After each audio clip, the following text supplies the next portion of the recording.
हरे कृष्णा। ब्रह्मांड की सबसे पावन तिथियों में से यदि कोई माधव तिथि है तो वो है एकादशी। इसे व्रतों की जननी कहा जाता है।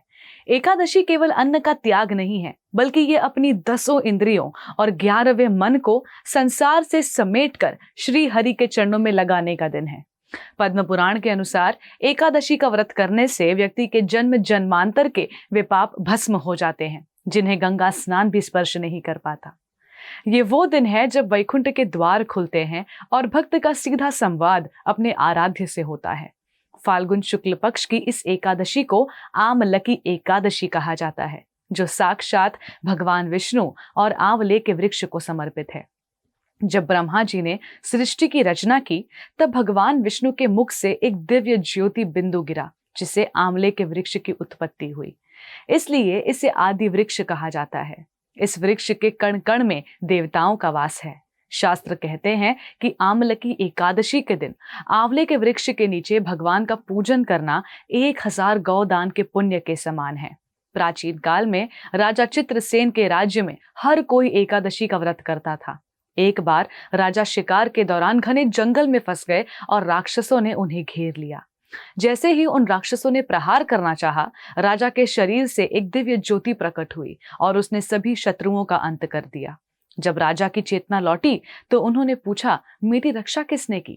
तब आकाशवाणी हुई, राजन, ये तुम्हारे पिछले जन्म की उस अनजानी भक्ति का फल है, जब तुम एक व्याध यानी शिकारी थे। उस शिकारी ने न संकल्प लिया था, न विधि जानता था। वो तो बस मंदिर के कोने में बैठकर दूसरों को जागरण करते देख रहा था। जरा सोचिए, अगर अनजाने में किया गया जागरण शिकारी को राजा बना सकता है, तो श्रद्धा से किया गया व्रत हमें वैकुंठ के स्वामी के समीप ले जा सकता है। आमलकी एकादशी का व्रत करने से मनुष्य को समस्त यज्ञों का फल प्राप्त होता है। ये व्रत केवल आध्यात्मिक उन्नति ही नहीं देता, बल्कि मानसिक शांति और शारीरिक शुद्धता का भी मार्ग है। इस दिन जो व्यक्ति भगवान परशुराम और श्री हरि का पूजन आंवले से करता है, उसके जीवन की समस्त दरिद्रता कपूर की तरह उड़ जाती है।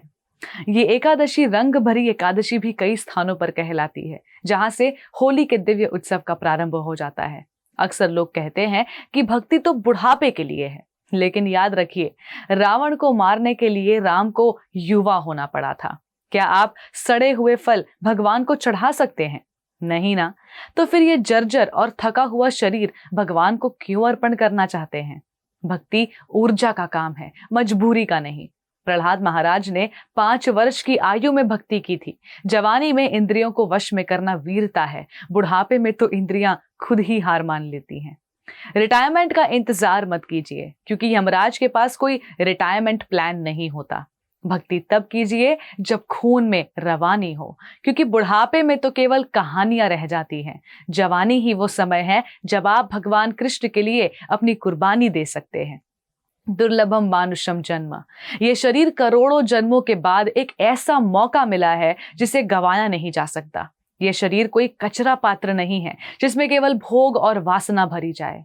ये शरीर एक मंदिर के समान है, जिसमें श्री चैतन्य महाप्रभु के नाम का संकीर्तन होते रहना चाहिए। आमलकी एकादशी हमें याद दिलाती है कि प्रकृति का हर अंश, यहाँ तक कि एक वृक्ष भी, हमें भगवान की ओर ले जा सकता है। भोजन करना हमारे शरीर की मजबूरी है, लेकिन व्रत करना हमारे आत्मा की मजबूती है। इस कीमती देह को संसार की चिंताओं में मत घिसिए। इसे एकादशी के माध्यम से भक्ति से पवित्र कीजिए। आप सभी प्रिय दर्शकों को हरे कृष्ण टीवी की ओर से आमलकी एकादशी की हार्दिक शुभकामनाएं। धन्यवाद। हरे Krishna. Before a single drop, there is a heartbeat. At Haribol, that heartbeat is never traded for milk. Every cow and bull is protected lifelong. This is ahimsa. This is kindness. This is devotion. Switch to Haribol Ahimsa A2 Milk. ऐसे ही और भक्तिमय कार्यक्रमों के लिए देखिए हरे Krishna television, और इसे प्राप्त करने के लिए आप अपने केबल अथवा DTH ऑपरेटर से संपर्क करें तथा और अधिक जानकारी के लिए आज ही डायल करें 7666 839 839।